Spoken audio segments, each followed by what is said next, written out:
Good afternoon, students. How are you all? I hope that you all are fine and doing good at your home. So, welcome back to your computer class. So, we are reading our chapter number 8, that is Let's Code in Scratch First. Okay, so हमने इसमें discuss किया था that Scratch is a application program in which we can make any projects or games, and we can also modify it in a fun and interactive manner. And we have also discussed the different components of the Scratch.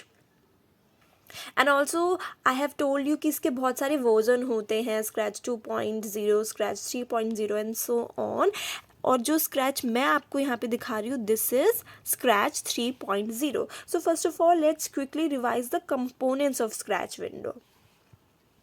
So here you can सी, ये जो आपका blue में ये जो भी दिख रहा है आपको, this is what, this is menu bar. इसमें you can see there is file option, there is edit option, tutorials option. So this is menu bar. Other than that, you can see here two symbols. One is this is known as green flag. अगर आपको अपना programme, अपना project start करना है, so you will click on this green flag. And just next to this symbol is this red dot, which is stop sign. जब आपका project खत्म हो जाता है, so you have to click on stop sign.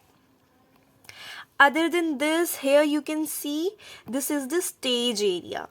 ठीक है. और ये जो आपको ये कैट यहाँ पे दिख रही है, this cat is known as the sprite.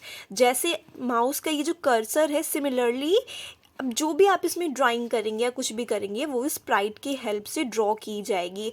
जैसे हम स्केल और पेंसिल से लाइन खींचते हैं, ऐसे ही ये स्प्राइट ही आपकी सारी एक्टिविटी करेगी. और जिस एरिया में ये यहाँ प्रेजेंट है, this area is known as stage. और इस स्टेज की एक डायमेंशंस होती है कि ये 360 यूनिट्स टॉल होती है और 480 यूनिट्स वाइड होती है.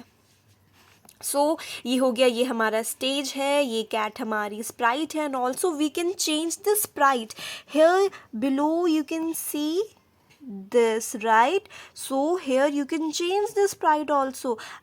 If you will click in that लोगो, आपके पास और भी बहुत सारी स्प्राइट अपीयर हो जाएंगी जो आप चेंज कर सकते हैं. सो स्टेज हो गया, स्प्राइट हो गया. Now next is this, these are the blocks, है ना. किसी भी शेप की ब्लॉक्स होती है, फिर हम उन्हें ज्वाइन करके एक पजल सॉल्व करते हैं. सिमिलरली ये भी ऐसी ही है. सो ये ऐसी ही हैं हमारी ब्लॉक्स. और ये जो कई सारी ब्लॉक्स हमारी पूरी लाइन में अरेंज्ड है, इसे हम बोलते हैं ब्लॉक पैलेट्स. और ये जो यहाँ पे लेफ्ट साइड पे ये गिवन है, मोशन, लुक, साउंड, इवेंट्स, ये क्या है, ब्लॉक मेन्यू है. And this is the script area, जहाँ पे आप कुछ भी स्क्रिप्ट अपनी बना सकते हैं. इन सारे ब्लॉक्स को आप अटैच करके यहाँ पे कुछ भी फॉर्म कर सकते हैं, कोई भी इमेज, वीडियो, ऑडियो, कुछ भी किसी का भी यूज़ करके. इसके अलावा हमारे पास कॉस्ट्यूम्स का भी ऑप्शंस है. हियर यू कैन सी, इसके हम कॉस्ट्यूम्स को चेंज कर सकते हैं. सो this is the costume of the Sprite. And in the next column there is sound option also.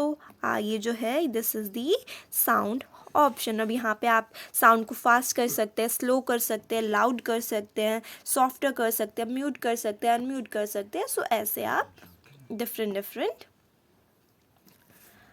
Features का यूज़ कर सकते हैं. सो हमने स्टेज की बात कर ली, स्प्राइट की बात कर ली, ब्लॉक्स, ब्लॉक पैलेट, टैब्स की भी बात कर ली. अब अगर आपको न्यू फाइल फॉर्म करनी है, सो आप क्या करेंगे, न्यू फाइल को फॉर्म करने के लिए you will go in this file tab.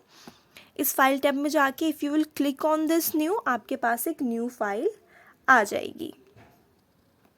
हाँ, next is if you want to move a sprite, right? If you want to move a sprite, let's talk about this.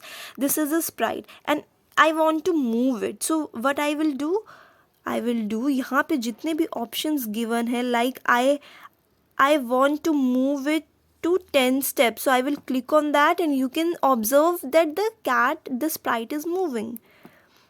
Turn 15 degrees, तो turn भी हो गया, right? So here you can, in this way you can move the sprite. okay, and after doing your work, you can save the work by clicking on the file tab and save to your computer. उसके बाद आपकी file save हो जाएगी.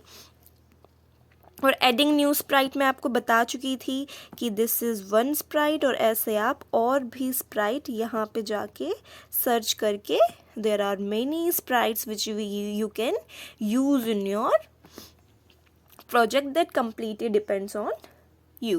So this is how you can use the different features of the sprite. So in this video we have just talked about the components कि उसमें क्या क्या होते हैं और हम उनको यूज़ कैसे कर सकते हैं. In the next chapter we will study how to make a project using this program. So that's it for today. Thank you.